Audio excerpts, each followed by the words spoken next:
It's gonna climb us back up a little bit here, and we're gonna aim towards the south. We're gonna get 160 for this one. Go about 40 degrees, nose high, and then we're just gonna introduce just a little bit of roll about like that. Okay. And then full rudder and push. Okay. It's gonna tumble end over end like a somersault. And same kind of push all the way forward? Yep, exactly. Okay.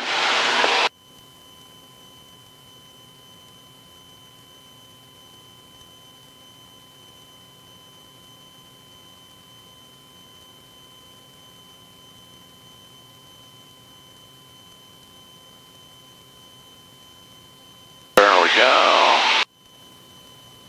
About 40 nose high. All right there, roll, kick, and push.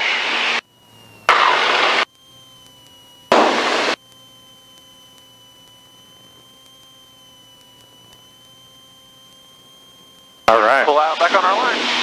A little more negative G on that one. Yeah, a little bit. About negative 1.5. Not too bad. Gonna climb us back up a little bit here. All right, you ready to try it? Ready. All right, you have control. All right, my controls. So let's pitch down for 160.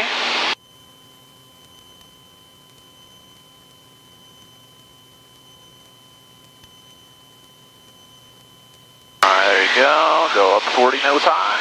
Okay. Just a pull. A little bit more. Keep coming, keep coming, keep coming. Right there. Roll, kick, and push. Roll. There you go, all the way. There you go. Got it. Keep that pushing there. All right, now pull out of it. Just pull. Okay, pull. Yep. There you go. All right. Got it. All right. Back up the rest.